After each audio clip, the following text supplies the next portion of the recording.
High in the air, a man and woman struggle against the wind in a balloon. Since throwing away all the weight doesn't work, the man jumps off to save his beloved. This is a memory that has come back to Amelia Wren, an aeronaut feeling nervous about her first balloon flight after over 2 years. Her sister Antonia thinks she shouldn't fly if she doesn't feel well, but Amelia is stubborn and explains she just needs a moment. James Glacier, the scientist that will be joining this expedition, isn't too worried about the dark clouds in the sky, but his friend and fellow scientist John True is. James insists he's made the proper calculations and it would be fine, and his argument is backed up by the man that has invested his money on this flight and wants to see it happen. So no matter how much John worries, the balloon is taking off today. Amelia arrives late, but she makes quite a show out of it, knowing that ticket sale are what keeps their flights funded. She arrives in a very colorful circus-like dress while riding the roof of her coach car, then jumps around the balloon platform making jokes and trying to get a very awkward James to play along. She even brings a dog that will fly with them, ignoring James' protests.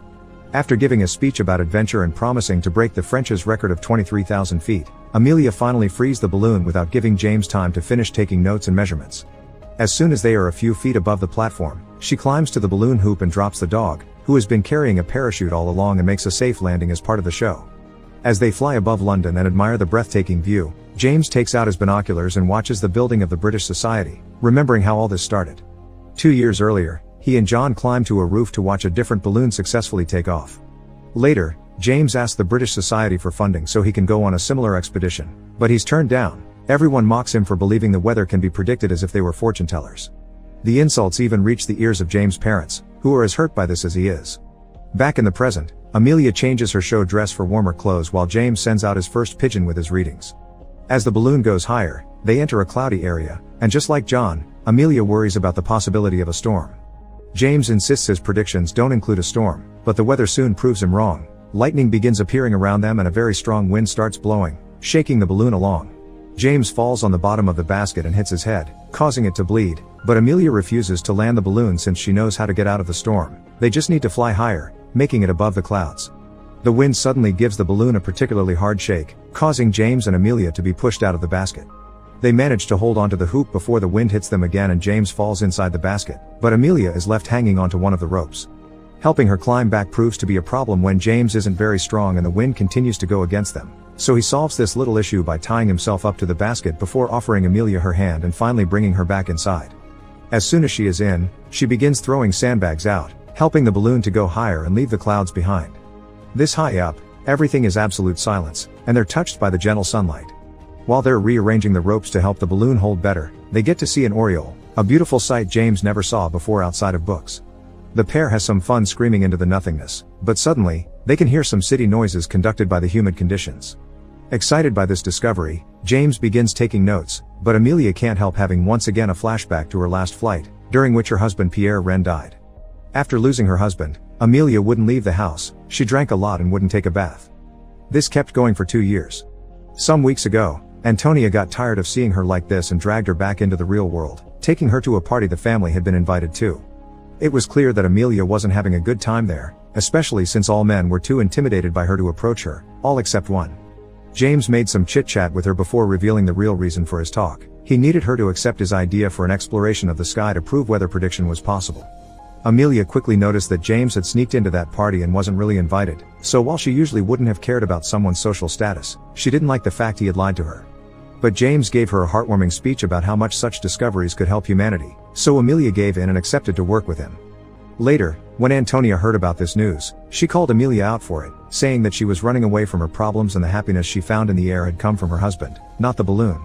Back in the present, Amelia is recovering from her panic attack and hears James ask her about her husband, but she refuses to talk about him. While she takes care of his head injury, they're suddenly met by a wonderful surprise, a kaleidoscope of butterflies flying around them. James is particularly amazed by this because he never thought butterflies could fly this high even when John, who had studied them, was sure they could. This proves his friend's theory.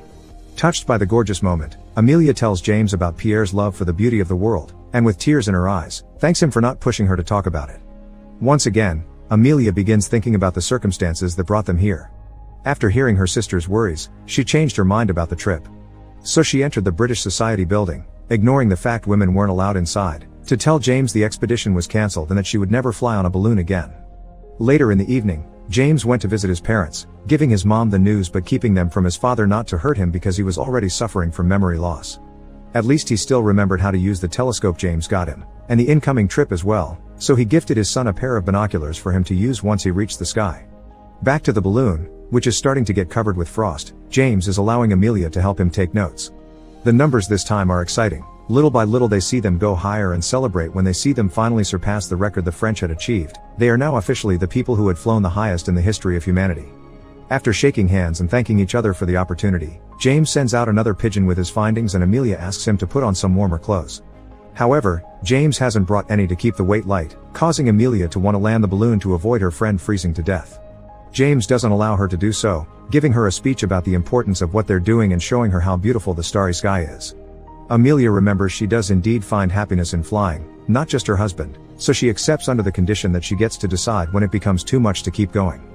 James agrees, so she throws out another bag of sand. A new memory begins of the night Amelia changed her mind about the trip. She was visited by John, who came by his own choice and not because James sent him to tell her the trip was worth the risk. He showed her James' research notes where he had drawn some beautiful snowflakes, and admitted that sometimes James was indeed wrong. He said it would snow tonight when it wasn't. However, he also came across remarkable truths, and John thought it was Amelia's responsibility to advance the cause of science. After he left, Amelia went to visit Pierre's grave to think about it, and reached her decision when James' predictions came true and it began to snow. Back in the present, the entire balloon and even the people themselves are covered with frost. James sends out a pigeon, but it falls as soon as it tries to fly, and his last one is dead. Now nobody will know their location if something happens, so James begins freaking out. Amelia has to stop him from throwing out a bunch of their things as she points out his attitude and his now bleeding nose are signs of hypoxia. The lack of oxygen is affecting his brain. She wants to descend, but James wants to risk his life for science like Pierre did, so Amelia slaps him for it. The real story of what happened isn't heroic. Amelia had pushed the balloon too hard and the seams ripped apart. No matter how many things they threw out, they couldn't make the balloon descend, so Pierre jumped off in order to save Amelia. After hearing such a story, James apologizes for his attitude and accepts it's time to go down. Amelia pulls a rope to open the gas valve but nothing happens because of the frost, so after reminding James to stay awake not to let the hypoxia win, she begins climbing to the top to open the valve manually. This proves to be a difficult task because frostbite is starting to set in her fingers, but she pushes herself to keep going until she slips and is left hanging upside down from the rope. Thinking back about her husband's death, Amelia decides she can't let his sacrifice go in vain, so she puts herself together and begins climbing again, this time with a rope tied to her waist in case she slips again. James has fallen unconscious by the time Amelia makes it to the top. She tries to push the valve with her elbow, but it's stuck, so she must risk standing up and kicking it. This does work, but to keep it open she has to take off her boot and put it between the valve and the balloon. Right after achieving this, she falls unconscious as well, only to wake up minutes later when the balloon begins descending and she slips off the edge.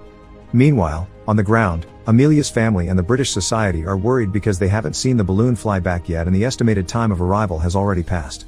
They try to stay optimistic though, because usually hearing about them means you are hearing about a disaster, so they should see silence as a positive thing and just wait. At the balloon, Amelia finds herself hanging on the rope she had tied to her waist, proving to have been a lifesaver. She makes it swing a couple of times to be able to reach the basket, and once she's back inside, she tries to wake James up. At first there's no response and Amelia thinks she may have lost him, but, thankfully, after lots of shaking, he eventually reacts to her call. He takes their final readings before taking care of her frostbitten hands, only pausing when it starts snowing to catch some snowflake for later analysis. Afterward, they sit while waiting for the balloon to finish descending, and Amelia says she's reached a conclusion to his sister's question of why she wanted to fly again. She wants everything she's lost to have meant something. In return, James mentions some of the discoveries he's made, but most importantly, the fact he's seen beauty that can't match the illustrations on books and the fact they brought stars closer, which Amelia agrees with. Suddenly, Amelia notices that the snow isn't falling, it's hovering, which means they're traveling at the same speed as it. This can only be explained by one thing: the balloon is collapsing. After removing the valve and therefore her shoe, they begin throwing stuff out of the basket to lose weight, including the jackets they're wearing and James' tools after he tears off his notes from the notebook. This still isn't enough, and for a moment they think they have no hope, but James gets an idea. Both of them climb onto the balloon hoop, then he cuts the ropes to let the basket go as well. The balloon is now descending at a very dangerous speed, and Amelia considers making the same sacrifice her husband made, but James stops her just in time. He has a new idea. They cut the cords that keep the balloon in shape and the silk gets pulled up, transforming the balloon into a parachute. It begins descending more gently now, but it's still quite a trip for them. The balloon goes through some trees and makes James fall, then it drags Amelia through the ground until it finally comes to a stop. She falls unconscious for a few minutes, and when she wakes up, she rushes to find James, meeting him halfway because he had been looking for her too. Together they help each other stand up and return home. It's estimated that they've reached a height of 37,000 feet that day, 7 miles high. Their success makes it to the news and is seen by James' parents, who are proud of his son. His findings prove the existence of layers in the atmosphere, a discovery that leads the way to the first weather forecasts and has earned James the respect of his peers. After spending some time with her sister and nieces because she mustn't forget to live, Amelia and James build a new balloon to go flying again and continue their research. Make sure you subscribe to Short Movies and turn on notifications so you can watch more videos like this.